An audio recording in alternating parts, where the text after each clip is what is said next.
Ce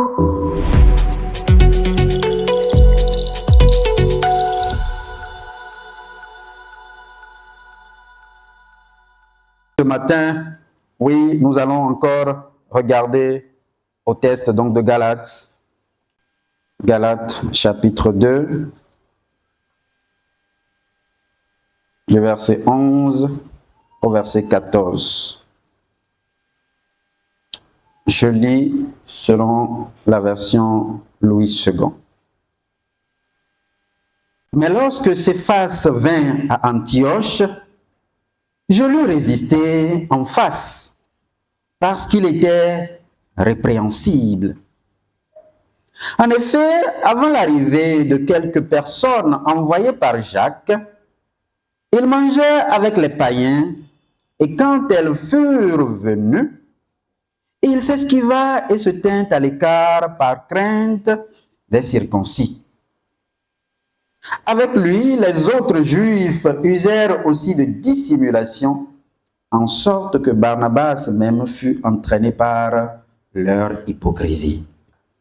Verset 14, qui est le dernier. Voyant qu'il ne marchait pas droit selon la vérité de l'Évangile, je dis à Céphas, en présence de tous, si toi qui es juif, tu vises à la manière des païens et non à la manière des juifs, pourquoi forces-tu les païens à judaïser?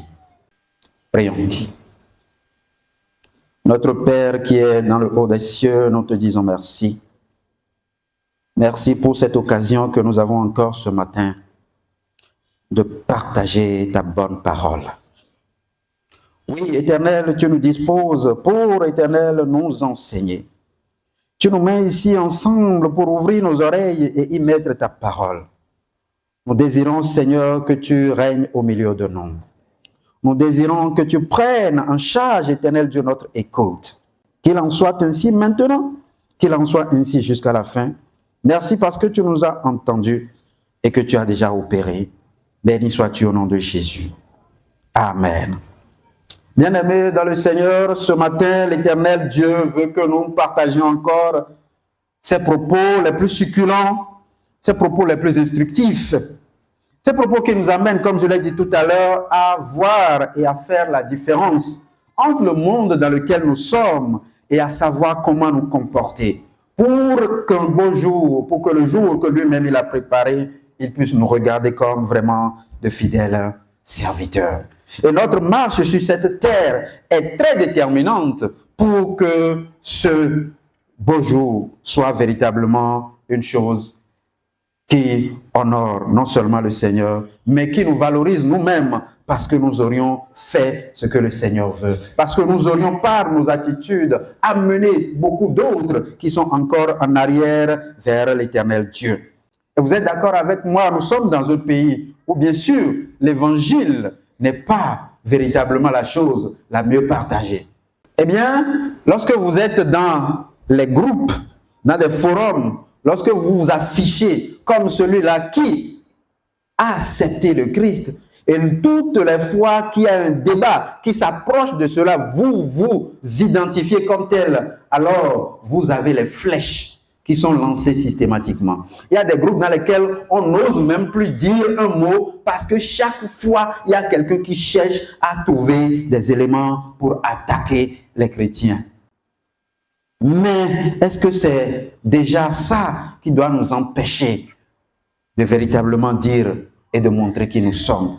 Ce matin, oui, nous sommes donc dans Galates chapitre 2 pour ceux qui sont en train d'arriver, du verset 11 au verset 14. Et je vais commencer par reprendre le verset 14 qui dit « Voyant qu'il ne marchait pas droit selon la vérité de l'Évangile, je dis à Céphas, en présence de tous, si toi qui es juif, tu vises à la manière des juifs, non, tu vises à la manière des païens et non à la manière des juifs, pourquoi forces-tu les païens à judaïser? Et je voudrais considérer donc le thème de mon message dans ce verset 14. Et nous donc allons le titrer « Marcher droit selon la vérité de l'Évangile ». marcher droit selon la vérité de l'Évangile. Oui, la vérité de l'Évangile. On va me demander pourquoi on parle de l'Évangile et on dit encore la vérité de l'Évangile. En réalité, l'Évangile, il y en a plusieurs aujourd'hui. Vous êtes d'accord avec moi? Comme je l'ai dit tout à l'heure, il y a des évangiles tablés sur des scores. Il y a des évangiles qui sont tablés sur les performances personnelles. Il y a des évangiles qui sont tablés sur ce que nous ignorons et que les hommes ont dû créer, oui, par leur manigance et par l'intelligence que Dieu leur a donnée. Mais celui que nous avons, l'évangile que nous avons, toi et moi, c'est l'évangile le vrai. Et c'est ce que la chorale nous a répété tout à l'heure. Donc, nous devons marcher droit selon la vérité de l'Évangile. Et pour aller plus loin, nous allons considérer 3 petits points. Le premier point porte sur donc, le verset 11. Le verset 11, marcher droit selon la vérité de l'Évangile pour avoir le courage de la correction. Marcher droit selon la vérité de l'Évangile pour avoir le courage de la correction. Ça, c'est le verset 11. Le verset 12 au 13e, donc au deuxième point, 12 à 13, marcher droit selon la vérité de l'Évangile pour que la peur et l'hypocrisie ne nous éloignent pas de Dieu. Marcher droit selon la vérité de l'Évangile pour que la peur et l'hypocrisie ne nous éloignent pas devant Dieu. Et le verset 14, qui est le dernier point donc, marcher droit selon la vérité de l'Évangile, car c'est notre référence. Alléluia. Notre référence, oui, le verset 14, marcher droit selon la vérité de l'Évangile, car c'est notre référence. Oui, bien-aimés, pour aller assez rapidement, nous considérons donc ce premier point qui dit marcher droit selon la vérité de l'Évangile pour avoir le courage de la correction. Imaginez un instant, nous sommes ici ensemble en train de célébrer notre culte, ou bien nous avons un rendez-vous, un grand rendez-vous, où plusieurs pasteurs sont arrivés et sont installés là. Et pour un rien du tout, vous connaissez le pasteur Dakoro, n'est-ce pas? Pour ce que je ne sais pas, pour ce que j'ignore, alors le pasteur Georges Ladé et le pasteur Dakoro commencent à se mettre en scène. Non, toi tu ne devais pas faire ça. Non, ce n'est pas possible. Jusqu'à toi, non, je pense que... Je ne sais pas si c'est Dakoro qui parle ou bien si c'est Georges qui parle. Mais voilà un événement. Qu'est-ce que vous et moi, nous allons faire? J'imagine qu'il y en a qui vont commencer par dire, bon, au-delà où tu es. Ça veut dire, oui, entre eux, ça a commencé à chauffer. D'autres vont dire, au point où nous en sommes arrivés, il vaut mieux que je me retire avant que le pire ne s'amène. Alléluia. Mais oui, ce que nous sommes en train de lire ce matin, du verset 11 au verset 14, nous porte vers une histoire qui met ensemble 2 personnes importantes dans la conduite de l'évangile. Oui, en ces moments-là, il s'agit bien sûr donc de Céphas, qui est encore appelé Pierre et Paul. Paul, qui a été donc le persécuteur de tous ceux-là qui ont accepté Christ, celui qui donc a créé tout le problème que les chrétiens devaient avoir alors en ces moments, en cette période-là. Et Pierre, qui était l'homme le premier, ou parmi les premiers, aux côtés donc de Jésus, entre les deux, qui devait, selon vous, avoir le courage, la force nécessaire et l'outrecuidance, c'est-à-dire tout ce qu'il faut pour donc dire ce qui est bon. Paul, merci. Paul est venu bien après, qui le connaissait. Tout ce qu'on pouvait savoir de lui, c'est que c'est celui-là qui tire sur les chrétiens. C'est que c'est celui-là qui massacre les chrétiens. C'est celui-là qui n'a pas Dieu pour les chrétiens. Tout ce qu'il sait, c'est donc de leur dire, vous n'avez pas le droit de vivre sur la terre de Jérusalem. Mais c'est celui-là qui maintenant alors vient pour attaquer, oui, Céphas, c'est-à-dire Pierre, pour lui dire, mais écoute, ce que tu fais là n'est pas bon. Et c'est là que nous nous retrouvons dans le verset 11. Mais lorsque Céphas vint à Antioche, je lui résistai en face, parce qu'il était répréhensible. Allons vers le verset 9 du même chapitre, chapitre 2. Le verset 9 disait, et ayant reconnu, non, je vais commencer plutôt par le verset 8, car celui qui a fait de Pierre l'apôtre des circoncis a aussi fait de moi l'apôtre des païens. Et ayant reconnu la grâce qui m'avait été accordée, Jacques, Céphas et Jean, qui sont regardés comme les colonnes, me donnèrent à moi et à Barnabas la main d'association afin que nous allassions vers les païens et eux alors vers les circoncis. Cela voudra dire que quelque part, tout à l'heure, il y a même moins d'une minute, les deux étaient ensemble et se sont accordés sur des choses importantes. Toi, oui, va vers donc les circoncis, ceux-là que nous appelons donc les Juifs, d'accord, qui pratiquent la loi juive. Et moi et Barnabas, nous allons vers les païens, ceux-là qui, alors par le bout de l'évangile, ont compris maintenant qu'il faut venir à Christ.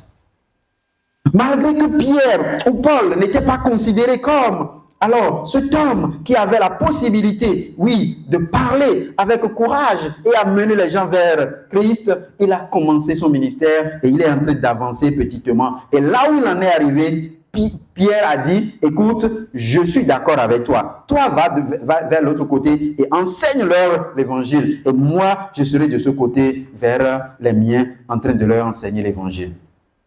Et au verset 11, il commence par nous dire alors que lui, lorsque Céphas s'est retrouvé à Antioche pendant qu'il y était, lui, en tant que Paul, résista en face de Pierre parce qu'il était répréhensible. Quelqu'un a la version parole de vie? Lisez-nous le verset 11. Oui. Et quand Céphas est arrivé à Antioche de Syrie, je me suis opposé à lui. Je me suis opposé à lui. Si vous n'avez pas encore compris le terme résister là, je me suis opposé à lui devant tout le monde parce qu'il avait tort. Céphas, tu as tort. Ce que tu fais là n'est pas bon. Et le maître même, le chef lui-même, je suis dans la parole de Dieu, ça fait au moins 25 ans. Je suis dans le ministère au moins 25 ans avant ta naissance. Et aujourd'hui, c'est toi qui viens me regarder en face. Tu veux quoi? Tu veux me dire quoi? Non, ici, Paul dit qu'il a reproché systématiquement et littéralement à Céphas son comportement. Il dit il était répréhensible, c'est-à-dire ce qu'il fait est purement mauvais et il n'y avait pas raison de se taire pour le laisser continuer à agir. Qu'est-ce que nous voulons alors tirer de ce verset? Marcher droit selon la vérité de l'évangile pour avoir le courage de la correction. Lorsque vous comprenez ce qu'est la parole de Dieu, lorsque vous la méditez jour et nuit, lorsque vous y trouvez la substance de votre vie, lorsque vous savez ce sur quoi vous vous basez pour avancer dans la parole de Dieu et que quelqu'un vient à faire ce qui n'est pas bon, alors votre cœur saigne. Alors vous avez toute la haine nécessaire pour dire ce que tu fais n'est pas bien. Et c'est ce que Paul est en train de nous dire ce matin. Peu importe le rang de la personne, peu importe son autorité, peu importe sa qualité, peu importe sa richesse, nous avons le droit de dire ce qui n'est pas bon n'est pas bon. Amen. Oui, Paul a eu le courage de le dire. Mais nous, aujourd'hui, si on se regarde en tant qu'individu, moi en tant que Darius et toi en tant que ton nom là, Est-ce que tu es prêt qu'un frère, que toi-même, à qui tu as tiré la main, hein? On est au CUA depuis 2006. Toi, tu es venu en 2016. Ça fait combien? 10 ans de différence. On t'a tenu la main, on t'a fait venir à l'église. Au CUA, tu ne connaissais même pas le nom. Entre-temps, peut-être tu as entendu la CUA parce qu'on a parlé de la cellule. Mais aujourd'hui, c'est devenu le centre. Et c'est nous qui avons fait ça. Et c'est toi qui viens me dire quoi? Toi, tu es qui? Ça, c'est pour les anciens peut-être. Mais le pire, c'est que c'est beaucoup plus les nouveaux. C'est pas vous, hein. Je parle des nouveaux, c'est pas vous. Les nouveaux là. Les jeunes là. Ce sont eux, même beaucoup plus le problème. Vous n'avez pas le droit de corriger qui que ce soit, quel qu'en soit l'acte posé. J'ai dit tout à l'heure, qui es-tu? C'est toi la montagne devant Zorobabel? Et même si tu étais à la montagne, qu'est-ce qui a été dit? Montagne de Zorobabel, tu seras aplani. Non, on va pas aplanir. Attention. Oui, l'évangile de ce matin nous exhorte à marcher selon la vérité pour, premièrement, nous-mêmes avoir le courage de dire ce qui est bon là où c'est bon et de dire ce qui n'est pas bon, c'est que ce n'est pas bon. Et deuxièmement, pour que nous ayons la capacité en tant qu'humains de comprendre que ce qu'on nous reproche, c'est tout simplement parce que ce n'est pas bon. Oui, ça c'est la qualité d'homme que le Seigneur veut que toi et moi nous manifestions également à partir de ce matin. Que nous reconnaissions que ce qu'on nous reproche n'est pas forcément parce que quelqu'un nous en veut. Pas parce que quelqu'un a un problème particulier avec nous, ou que parce que quelqu'un est allé annoncer au pasteur ou au dirigeant que nous avons fait ceci. Non, du tout. C'est pour ton bien. Et si je me rappelle bien, le prédicateur du dimanche dernier disait qu'il y en a qui ont dit, oui, si c'était si bon, pourquoi on n'a pas continué dans le chemin que toi tu veux et que c'est le changement qui a été opéré et c'est ça que toi tu refuses. Toi, tu es plus grand, tu es plus intelligent, tu es plus massif que tout le reste. Que le Seigneur nous aide à reconnaître là où nous avons tort et à nous répandre devant la face de l'Éternel Dieu pour être pardonnés.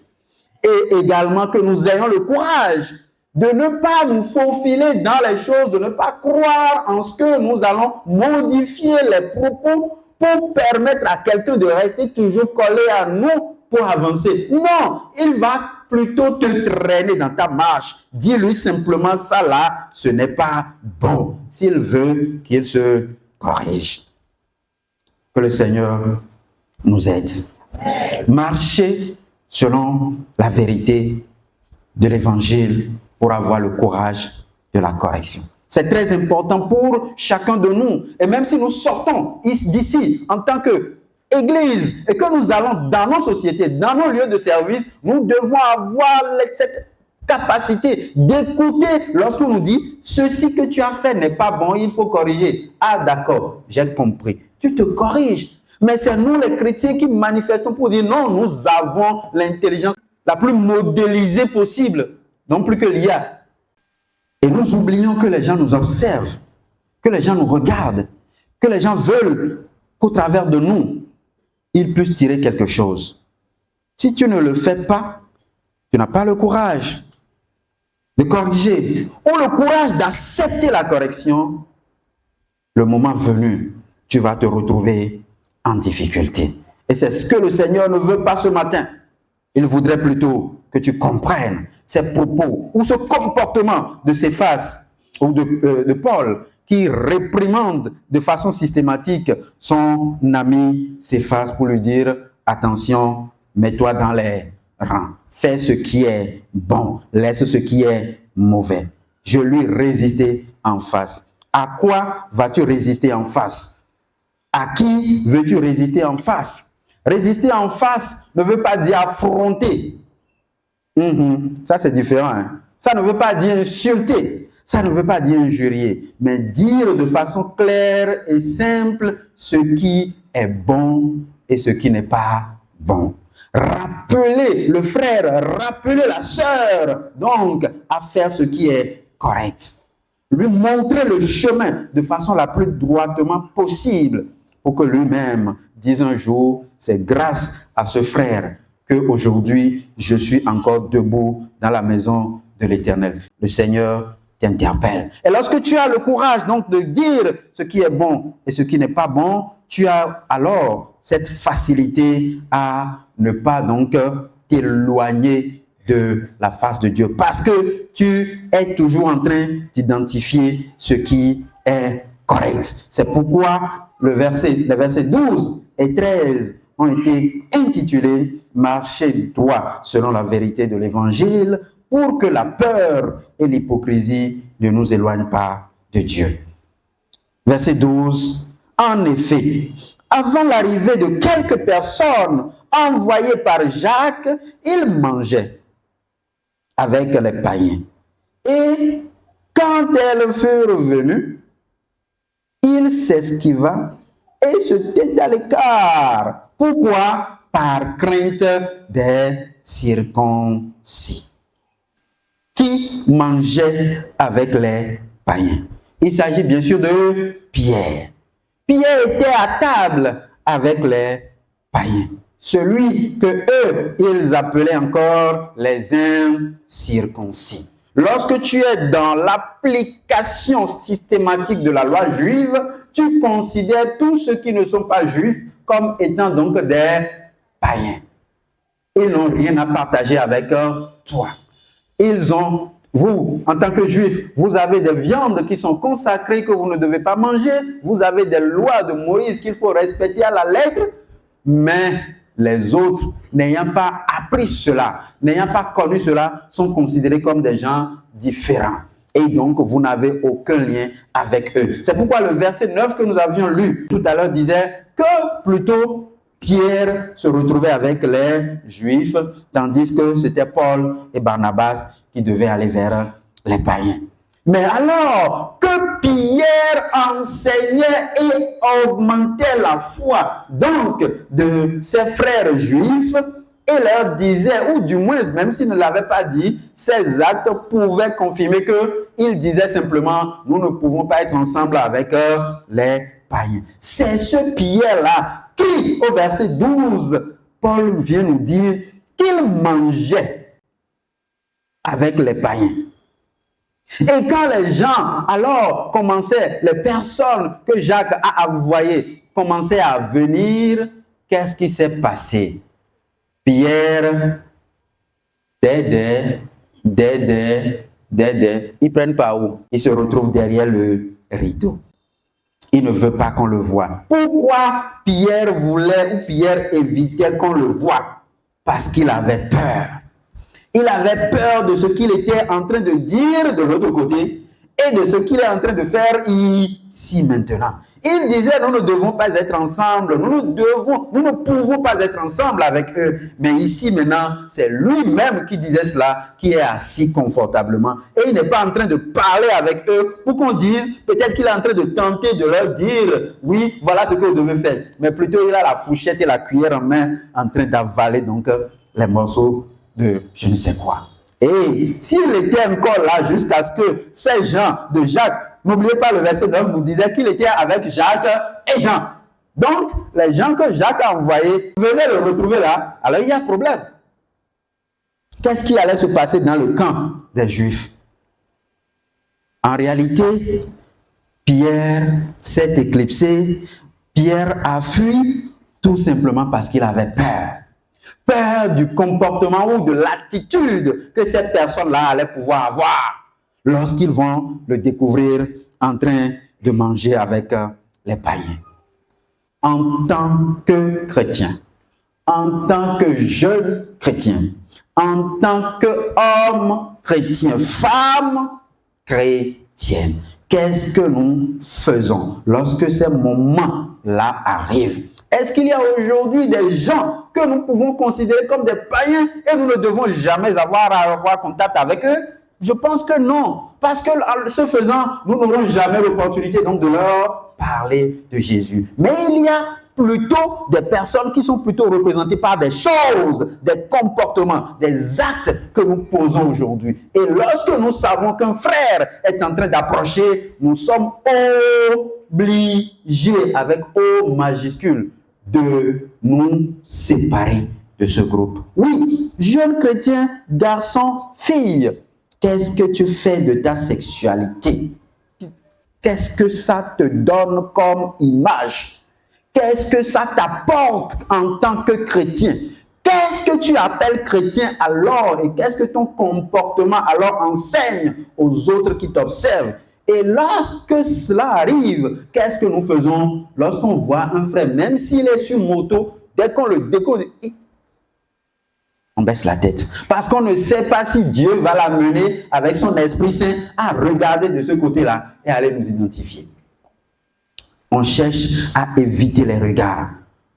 Quel est l'acte que nous posons aujourd'hui en tant que jeunes et qui nous amène lorsque le serviteur de Dieu, lorsqu'un frère en Christ s'approche donc de nous, nous sommes obligés de baisser la tête. Ou nous sommes obligés alors de fuir cet environnement parce que nous savons évidemment que ce que nous sommes en train de faire n'est pas une bonne chose. Il n'y a personne vers qui tu seras. On va dire, pourquoi tu es avec lui là? Non, on ne va pas te refuser ça. Mais quel est le comportement que tu as? Quel est l'acte que tu poses? Quelle est l'attitude que tu es en train de présenter lorsqu'on te trouve alors avec cette personne? Un païen qui dit, ceux-là, elles disent qu'elles sont chrétiennes. Chrétiennes de quoi même? Je ne vais pas dire le nom. Chrétienne de quoi même? Ce n'est pas dans ma chambre qu'elle est sortie pour aller à l'église. Quand on vient dire ça d'une jeune sœur qui, de surcroît peut-être, se trouve dans un groupe dynamique de l'église, quelle image cela présente de toi? Et donc, pour éviter que les gens te voient en train de sortir, si ce n'est pas le frère qui va dire, c'est que tu t'apprêtes très tôt pour partir, que personne ne t'observe. Oui, toi-même, tu as déjà peur du comportement que tu es en train d'avoir. Pourquoi ne pas alors abandonner? Si tu vivais dans la vérité de l'évangile qui t'a appris que ce comportement est ignoble déjà à partir donc de Deutéronome où les lois de Moïse avaient déjà été citées, tu allais comprendre. Il faut éviter de faire cela. Ici, Pierre s'est comporté exactement comme ce que nous disons. Il dit, si ces gens-là venaient me voir ici, c'est fini pour mon ministère. Ouf. Allez, il se met alors et derrière, et il dit, ils ne vont pas me voir. Qu'est-ce que nous faisons et qui nous amène à fuir de devant la parole de Dieu? Même si ce n'est pas un homme qui nous voit, nous savons évidemment que celui qui est là-haut et que nous appelons le Seigneur Jésus, lui, il a les yeux partout au même moment. Et donc, il nous observe. Les hommes peuvent ne pas t'observer, mais Dieu, lui, t'observe. La peur et l'hypocrisie ne doivent pas caractériser nos attitudes, ne doivent pas être les caractéristiques de notre personne, parce que nous marchons dans la vérité de l'évangile. Lorsque tu marches droit sur la parole de Dieu, tu es quitte, tu es prêt et tu affrontes tout. Parce que tu sais que tu n'as pas tort. Aujourd'hui, il y a beaucoup de faux. Oui, mais toi, tu te tiens debout, tu dis, si c'est parce que j'ai marché d'après la parole de Dieu, que cette histoire alors vient m'encombrer, je sais encore que cette même force que le Seigneur a dans sa parole me permettra un jour de sortir donc de ce gouffre. Et c'est ce qui s'est passé, par exemple, avec nos amis, lorsqu'ils étaient en prison. Oui, juste par la chanson, juste par la louange, les portes de la prison se sont ouvertes. Oui, c'est cela. Pas d'hypocrisie avec le chrétien. Nous ne devons pas être des hypocrites. Faites ce que je vous dis, ne faites pas ce que je fais. Non, ce n'est pas cela. Et cela revient d'abord à nous qui apportons la parole et nous autres qui sommes assis et qui écoutons. Parce que quelqu'un a écouté derrière la porte que toi aussi tu étais assis et que tu as entendu la même parole. Donc il va te juger par rapport à ça. Que le Seigneur nous aide. Le verset 14, qui est le dernier point. Marcher droit selon la vérité de l'évangile, car c'est notre référence. C'est notre référence. Qu'est-ce que tu as aujourd'hui en ta main que tu peux utiliser pour témoigner de ce que tu es? Lorsque tu marches dans la rue, personne ne peut remarquer que tu es chrétien. Lorsque tu es en train de manger et que quelqu'un vient s'asseoir à côté de toi, ce n'est pas la façon dont tu vas tenir la cuillère qui montrera que tu es chrétien. Mais c'est ce qui sortira donc de ta bouche. Mais c'est l'attitude que tu auras. Mais ce sont les comportements que tu vas manifester. Et c'est ça que Paul nous amène à observer ici. Il dit, verset 14, « Voyant qu'il ne marchait pas droit selon la vérité de l'évangile, je dis à ses faces, en présence de tous, si toi tu es juif et tu vis à la manière des païens et non à la manière des juifs, pourquoi tu veux forcer donc les païens à judaïser, c'est-à-dire à faire comme les juifs? Toi-même, tu dis que tu es juif et tu ne fais pas comme les juifs, tu fais plutôt comme les païens. Tu veux demander aux païens de ne pas faire comme les païens, mais de faire comme les juifs. Ils vont trouver le modèle où? Le modèle est où? C'est toi qui devais être la référence. C'est toi qui devais être le modèle. C'est toi qui devais être l'exemple. Mais tu ne présentes pas l'exemple et tu leur dis de le faire. Comment ils vont trouver ça? Comment ça pourra se faire? Par quel miracle ils pourront y arriver? Paul dit, mon ami s'efface, non, non et encore non. Tu ne peux pas vivre à la manière des païens et non à la manière des juifs et forcer alors les païens à devenir juifs. Ce que tu veux incarner, incarne-le du début jusqu'à la fin. Ne sois pas comme ça et après comme ça. Non. Pourquoi? Parce que tu risques donc de compromettre même la foi d'autres personnes. Même en le faisant, ils sont arrivés, tu es arrivé même jusqu'à compromettre Barnabas. Barnabas qui était avec lui, Paul. L'attitude de Pierre est allée jusqu'à compromettre Barnabas, qui ne savait plus où se retrouver. Est-ce que je suis avec Paul ou bien est-ce que c'est Pierre qui est en train de dire la vérité? Non, nous devons avoir un référentiel. Nous devons avoir une référence. Nous devons avoir un point de repère. Et c'est ça la parole de Dieu. C'est ça la vérité de l'évangile. C'est ça qui nous enseigne ce que nous devons être en train de faire pour que le monde reconnaisse à travers nous que oui, il y a ceux-là qu'on appelle des chrétiens. Et qu'il y en a également qu'on ne doit pas appeler donc chrétiens. Mais lorsque le chrétien est devenu alors pire que le païen, alors sur quelle balance on va le peser? Avec quelle balance on viendra donc à le peser? C'est pourquoi nous devons avoir la conviction de notre évangile. Nous devons avoir la conviction de ce que nous professons. Nous devons avoir la conviction de tout ce que nous sommes en train de faire ou de dire.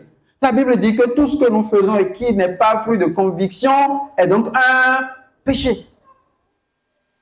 Et donc chaque fois que nous agissons par manque de conviction, nous sommes en train de pécher.